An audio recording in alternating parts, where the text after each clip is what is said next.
Hi friends, इस video में हम बात करेंगे company called solar industry. Solar industries करता क्या है, पहले बिजनेस मॉडल समझते हैं। तो बिजनेस मॉडल पर्सपेक्टिव से सिंपली एक्सप्लोसिव बनाते हैं, मतलब ये कार्टेज ग्रेड बल्क एक्सप्लोसिव बनाते हैं।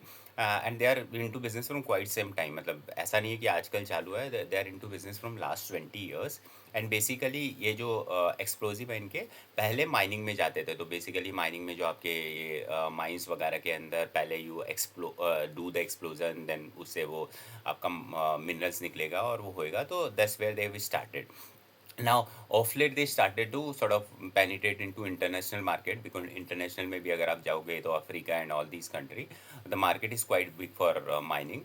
At the same time, for defense also, because वहाँ पे ammunition वगैरह बनेंगे, तो वहाँ पे they wanted to sort of get into that business, and gradually they made the inroad around that. So just to start with, first thing first, अगर मैं अब रेवेन्यू स्लाइसिंग की बात करूँ, तो इनका जो रेवेन्यू है, एक्सपोर्ट का रेवेन्यू है, वो कुछ 72% से ग्रो, नो सॉरी, इंटरनेशनल जो बिजनेस है वो 35% से ग्रो हुआ है, और जो डिफेंस का बिजनेस अभी ग्रो हुआ है वो 75% से ग्रो हुआ है। तो basically those business pick the steam.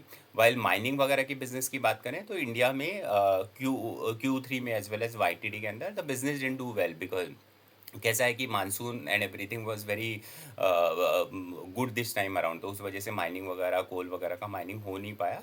तो उस वजह से things were not that great, but this is where it is now. What is the YTD performance and Q3 performance and what are the growth lever, उसकी बात करते हैं।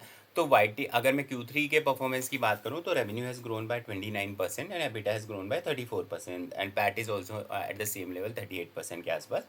अगर 9 month की बात करूँ, तो 9 मंथ में revenue has grown by 26% and PAT has grown by 25%। So which is basically मतलब 25% के CAGR से और 25% का दे हैव ग्रोन।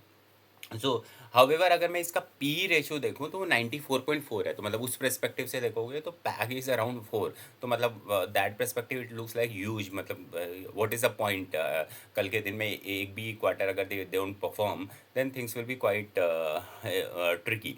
बट उसके अंदर we need to understand their growth level. So one is which thing actually caught my attention first is, they have given a guidance of 3,000 crore EBITDA for the FY26। और अभी as we speak जो उनका EBITDA हुआ है, वो कुछ hardly हुआ है 1795। तो मतलब 1205 करोड़ या 1200 करोड़ का एबिटा इन्हें Q4 में करना है। और वो अगर मैं पिछले साल से वाई ग्रोथ निकालूँ, तो दैट कम्स मोर देन 100%। तो अगर मतलब they are going to grow in Q4 by 100%, then again this PE ratio gets justified, and then we see the momentum picking up. Now ये तो एक कहने की बात हो गई, but how it is going to happen, तो वो देखना पड़ेगा।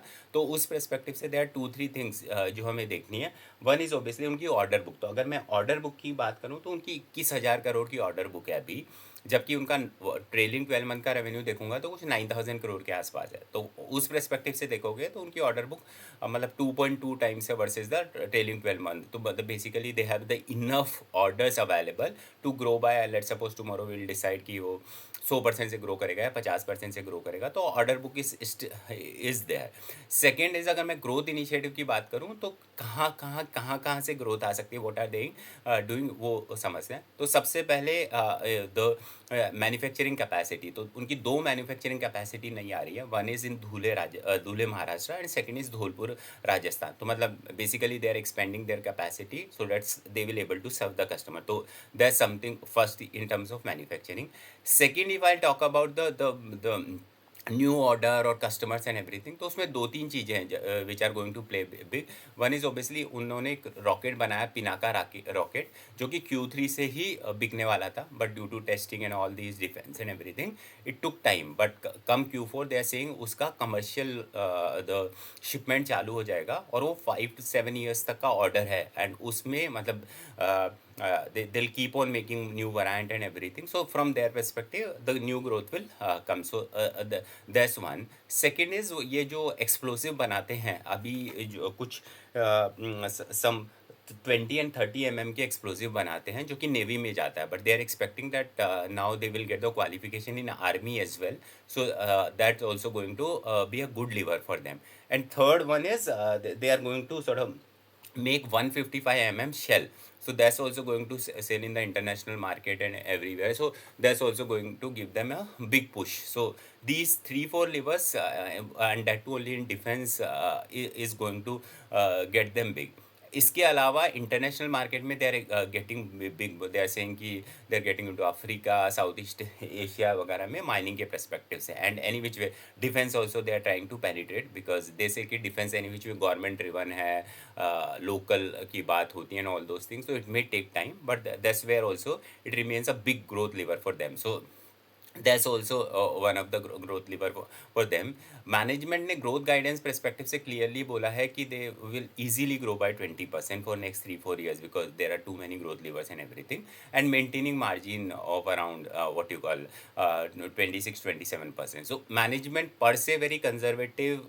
गंगो started saying कि 20% ग्रो करेंगे, एबिटा मार्जिन मेंटेन करेंगे, तो उस परस्पेक्टिव से it seems like a decent stock to watch out for. While I understand PEG is, अगर मैं 25% पे निकालूँ तो again it comes around 4 times, but considering the growth lever something like manufacturing, the structure tailwind in the industry की, defence में काफ़ी structure tailwind है, plus this metal cycle is going in big way की copper, aluminium, gold, silver, सब जगह आई mean there is a one way run up. So उस perspective से mining is taking lead.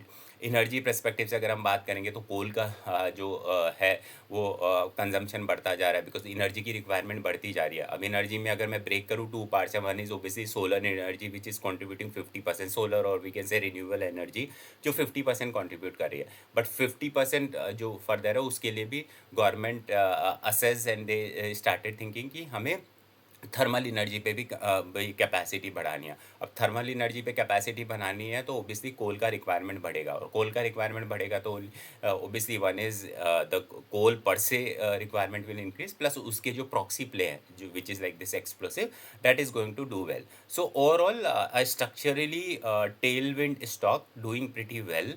And while valuation seems to be a bit high, but good stock to track and monitor. No buy and sell recommendation. Thank you.